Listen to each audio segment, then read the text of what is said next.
आज मैं दो चीज़ों पे बात करना चाहूँगा इस प्लेटफॉर्म से, जिसमें से पहली चीज़ है झूठ और दूसरी चीज़ है कि बिल्कुल सीधी और सच्ची बात करना, जो कि बहुत इंपॉर्टेंट फैक्टर है आपके लाइफ में। बेसिकली देखा यह जाता है कि इंसान जब कोई चीज़ हासिल करना चाहता है, चाहे वो उसकी जॉब है, कोई उसका लाइफ गोल है, तो उसको हासिल करने के लिए वो फिर झूठ और सच को में फ़र्क नहीं रखता और बस वो काम कर लेता है। मैं छोटी सी एग्जांपल कोट करूँगा। रिसेंटली मेरे एक एम्प्लॉय ने छुट्टी की कोविड का सर्टिफिकेट दे के, तो वो रैंडम इन्वेस्टिगेशन पे हमने इन्वेस्टिगेट किया तो वो सर्टिफिकेट फेक निकल आया। तो मैंने डिडक्शन नहीं की उनकी, मैंने उनको बुला के सिर्फ यही कहा कि आपने एक झूठ बोला, उस पर डिफेंड करने के लिए दूसरा झूठ बोलना पड़ा और आपने तीसरा झूठ बोलना पड़ा। एंड ऑफ द डे जब वो चीज़ क्लोज हुई तो जो चीज़ें सामने निकल कर आई, तो जो इन्होंने स्टेटमेंट दी थी वो उनसे मैच नहीं कर रही थी। फिर इसी तरह ही एक और एम्प्लॉय थे, उन्होंने जॉब क्विट की हमारे पास, तो दे वर आस्किंग कि अगर आप हमें लास्ट 3 मंथ की सैलरी बता दें ज़्यादा, यानी कि जो उनकी एक्चुअल सैलरी है उससे ज़्यादा दे दें। तो मैंने बताया कि देखें ये चीज़ भी तो एक झूठ का पहलू है।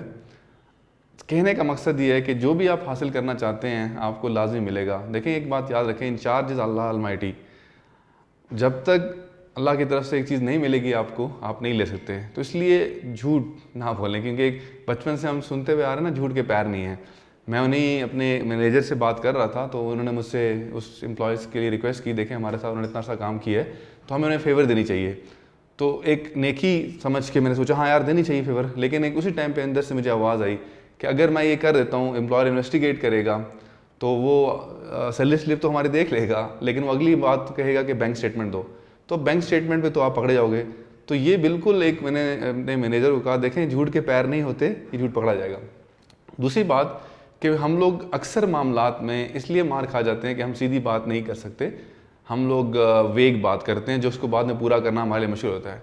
इसलिए लर्न टू से नो, जो एक डिप्लोमेटिक तरीके से नो करना सीखें कि अगले बात को बुरा भी ना लगे और आप अपनी जो मर्ज़ी के ख़िलाफ़ चीज़ है वो आप जो नहीं कर सकते वो आप ना करें। इसलिए नो करना सीखें, लेकिन बात सीधी करें, सच्ची करें, ना कि आप कुछ एक बात टेढ़ी करके और फिर आप घुमाते रहें बात को जो आपके लिए मसलों का बायस बने। ये जितनी भी सारी बातें मैं आपसे करना चाह रहा हूँ, ये मेरे अपने लाइफ एक्सपीरियंसेस हैं कि मैंने ये चीज़ें फेस की हैं कि जब हम लोग कर्टसी में आके हम एक बात को की फेवर कर देते थे और बाद में उस चीज़ को पूरा करना हमारे मुश्किल होता था।